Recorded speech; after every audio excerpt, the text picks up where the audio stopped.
Hello guys, hope you're all doing well. So yesterday I went to pick up this little beauty. It is the Taylor BT2, the Baby Taylor 2. This is a 2007 edition. I have been looking for a travel guitar for a while and I tried out a few, and ultimately I decided that the Taylor BT2, it's got a very big sound for such a small bodied guitar, and the neck on it plays really well.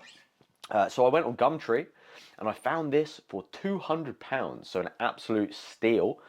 And it wasn't in the best condition. The guy who had owned it said it had just been kind of sat there collecting dust, and he said he found the action was really uncomfortable, it was really high. And to be honest, whenever I picked it up, it was really high, but that was down to the fact that the truss rod was too loose, so the strings were pulling the neck, so the action was actually high because of that, and he was using a really heavy gauge set of strings. And also the bridge saddle here was quite high, so I had to do a little bit of work on it when I picked it up, but now it plays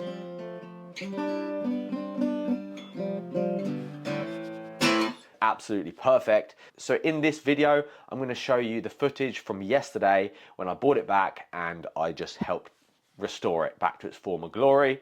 The original intro to this video, which I did film yesterday, the audio was kind of corrupted and it didn't sound good, so I'm just re-recording that for you today. So let's get into the video. Let's loosen these strings off a little bit.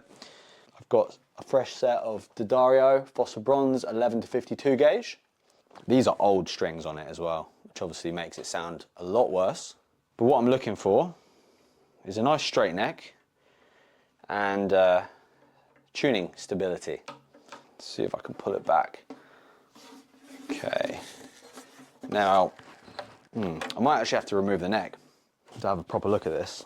Pretty long screws. The length of them. That's what's holding the neck on. Not going anywhere, is it? There we go. She's moving. Right, I'm gonna give this thing a clean up. Take these strings off.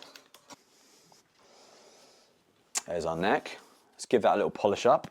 What I like to use is a lint-free cloth. At first I was worried that it had been left out in the rain or in a garage or something, and I thought, is the neck twisted? But doesn't look like it is. That's pretty straight.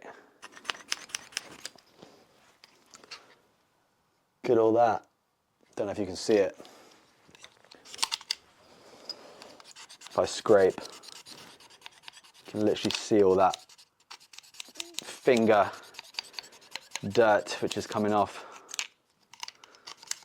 But wow, there is so much filth coming off it.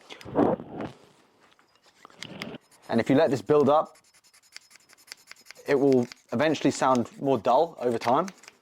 Yeah, you can already see that that wood grain is starting to look a lot better. On either side of each one of the frets, there's a big build-up of finger residue. Okay, so I've got most of the grime, not all of it, but most of the grime off the fretboard. Now I'm just going to go either side of the frets with a little file, just to clean those up a bit. I'm going to go in like this and just remove some of that filth. It's not looking too bad. Give it a little wipe with this, and then got some Taylor fretboard conditioner. I'm just going to put some of this, small drop of that on the cloth, and then polish it up. I'll try and give each fret a little polish as well. Yeah, that's coming up quite nice.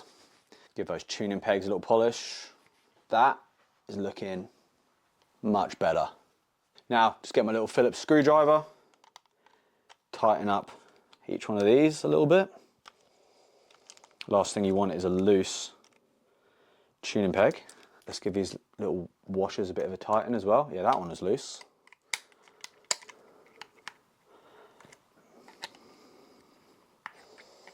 Voila, a neck.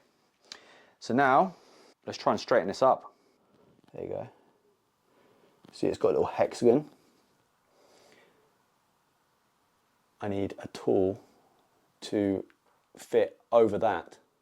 Let's hope I have one. Alrighty then, so got this little wrench with a hexagonal bit fitted to it, which will go over there. And then in order to tighten it, to pull the neck back, if I'm looking at it clockwise, and then that way, clockwise, to pull it back more, give it more tension. If you want to give it more relief, switch it and loosen it, and that will make the curve more that way. I've already given it a couple of turns and it seems to have pulled the neck straight. What I'm going to do now is attach it back on the body, put some strings on it again, and then adjust it so it's absolutely perfect. Let's pull these pins out. So there's the bot. Oh, what was that? What was that noise? I don't know what that was. I heard something. Let's make sure. Oh, there's some wood chip coming off the inside. Just empty that out. I'm gonna have to hoover this afterwards. This is getting ridiculous. You see, that could be shaved down because it's standing quite high out, and that's definitely gonna make the action higher. But yeah, I could take easily a mil off that, maybe 2. Okay, so I've got some sandpaper. I'm just gonna sand down this, maybe take it down by like 1.5 mil.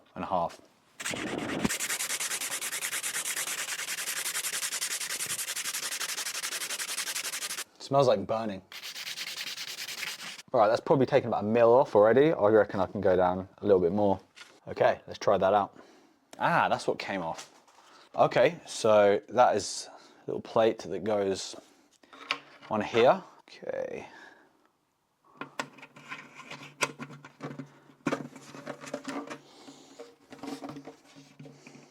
There we go. Much better. Let's try. Screw the neck back on, neck's back on. Okay, let's put some strings back on. So I'll be able to tell right away what the action's going to be like from this first string. That's way better. Yeah, I think adjusting that neck relief made such a huge difference. Man, the action's good. So much better. All it needed was the truss rod adjusting. And I think filing this little saddle down made a huge difference as well. This guitar is going to be awesome. Oh man, I'm so happy.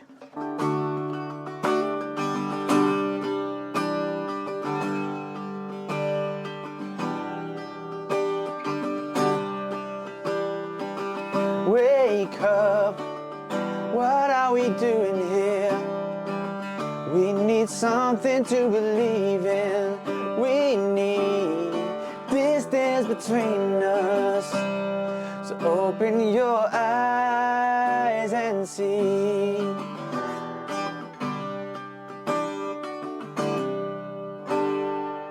Woo! What a little beauty. You know what? It just goes to show that with a good setup, an unplayable guitar can be absolutely beautiful. New set of strings, proper setup, little adjustment of the truss rod. Sounds great.